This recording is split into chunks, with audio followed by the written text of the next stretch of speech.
Hey daughter, want to review an album with me? Sure, father. What album should we review? Billie Eilish.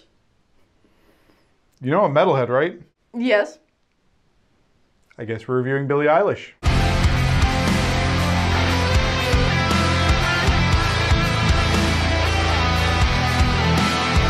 So you all know me. I'm Tim Oates on bass, and this is one of my daughters. Say hi, daughter. Hi, I'm Tabitha, the favorite. Well, I have two daughters. She thinks she's the favorite. I am the favorite. Both of my daughters are my favorites. Okay. Anyway, I guess I'm listening to an entire Billie Eilish CD. Do you even know what a CD is? Yes, I know what a CD is. Well, there's 16 tracks, so let's just dive right in and start with the first one, Getting Older. And I'm obviously not the Billie Eilish fan here, but I thought it was actually a really good opening track. What did you think? You know her music way better than I do.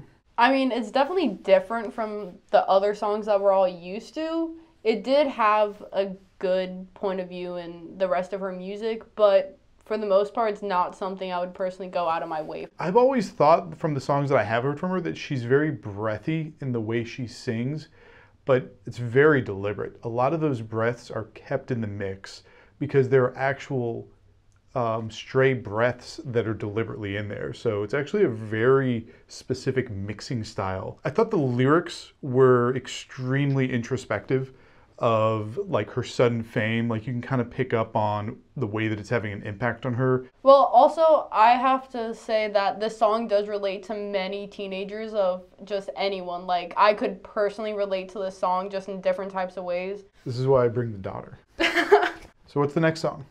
I didn't change my number. So it's probably about like texting or something? Yeah. She kind of sounds like you texting.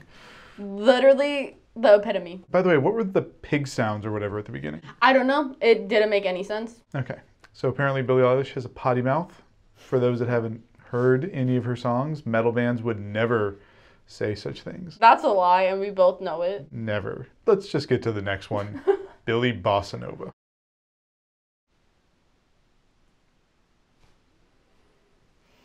We should just jump to the next song, Yep. My Future. Yep. Good call. I think that was a really cool song. I also think I've heard it before, so you must have been playing it in the car sometime. No, I've never heard that song, so I think you're just secretly a Billie Eilish fan. She has like a insane range in that song. Yeah. I'm really curious like how many octaves she has. Do you know? Do you know what an octave is? I know what an octave is, but you're the music guru. You're the one that should know. Well, anyway, she has a great range. The harmonies were fantastic too. Did you catch those? Yes, I count those. Do you know what a harmony is? Are you trying to get hit? No, but I am trying to get to the next song, OXYTOCIN. And are all of her lyrics like this, or did she like hit puberty or something between the two albums? I think she hit puberty. Okay. Seems like she only has like one thing on her mind. Did you catch the vocal lifts in the turnaround? Yeah. You're lying. No, I heard it, just didn't know it was called vocal lifts. I don't know if it's called vocal lifts either. That's how I'm describing it. The music, it's a little reminiscent of 90s industrial. You weren't alive in the 90s.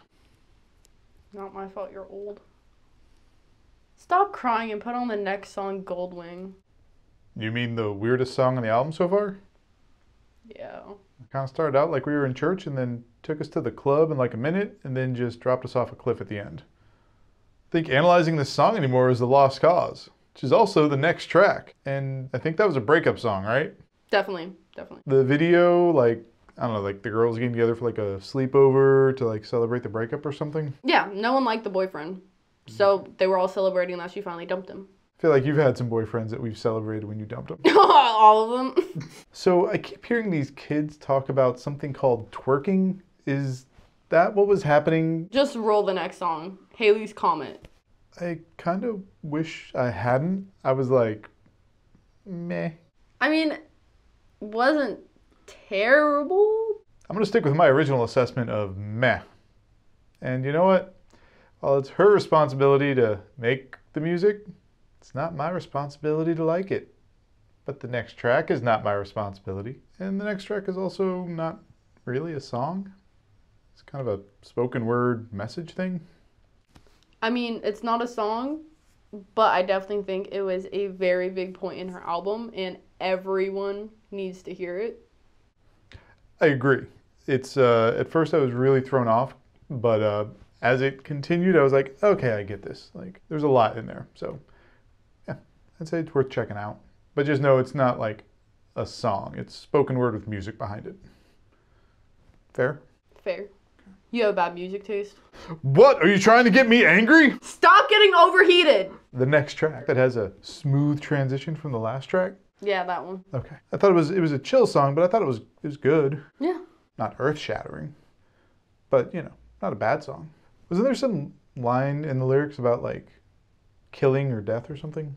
That's been in every song. Oh. She must be very in touch with the fact that everyone dies. And she's really in tune with great vocal performances. I was pretty impressed in that song. Okay, good talk. I don't really have much to say. Did you think the vocals were good?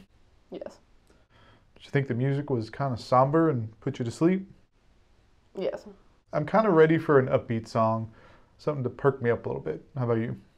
Yep. I'm calling it audible, people. We're going to listen to the version of Your Power that was covered by Stevie T and Anthony Vincent.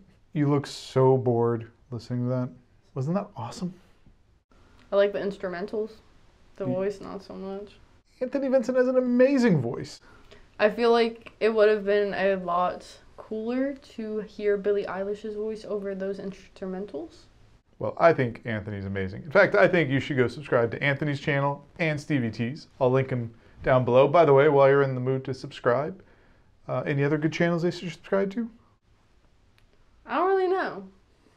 I guess Billie Eilish and Tim Oates on bass. One of the benefits of subscribing to my channel is I won't make you sign a non-disclosure agreement, also known as an NDA. Which is the next song? So, was that a Billie Eilish song or a Kanye song? Because the auto-tune was kind of unnecessary. I mean, we all prefer her natural voice. Do you have anything to say about the song? I have something to say about the music video.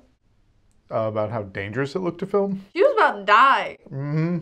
Like, all them cars, like, vroom vroom, gonna run over Billie Eilish? You notice how none of them were nice cars? They were ready to hit her if they had to. If they did hit her, she'd be going, therefore I am a pancake. This is why you don't have friends. Is she ever gonna eat that pretzel? I don't think she is. I think it's a prop. Why would you get a pretzel and not eat it? Why would you rent out an entire mall for a music video? To eat the pretzel. Donuts.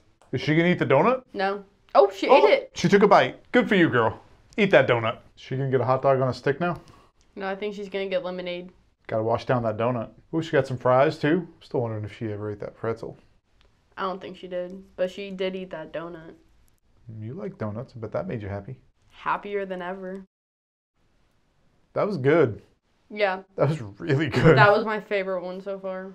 There was just a ton of emotion, and the music really played in perfectly with what was going on in the lyrics and kind of matching the emotions there. She's really clever with her lyrics too. Like when she was calling them out. Yeah, yeah. There's some great lines in there. Out of all the music videos, this was the only one that actually paired with the lyrics. Yeah. Like I can see why she did this. Finally at the last track. I know. All right, let's listen to Male Fantasy. I got nothing on that one. I mean, the only thing is that it wrapped up the breakup album, saying like, even though like you hurt me, I won't hate you. That's true. It's a good resolve. What did you think of the whole album as a whole, as an entire entity? I mean, the album in general is great. There was only a couple songs that I was not the most fond of, but I would definitely go out of my way to listen to the album as a whole. I'll agree. I think the album is good. It's well produced. She's extremely talented. Phineas is extremely talented. I would say of the 16 songs, I don't know which ones I'd cut, but I really think the album would have been better not having as many songs. I'd say 12 songs would have been a good number. Are you happy you listened to this album with your father? I'm happy I listened to the album. Do you want to tell the people to like the video, subscribe, comment? Like the video, subscribe, and comment. You mean all the YouTube stuff? All the YouTube stuff. Let us know what you thought of the review. Leave comments and all that stuff, like what she said. You at home, keep making beautiful music, and I'll see you in the next one. Say goodbye, Tabitha. Goodbye, Tabitha.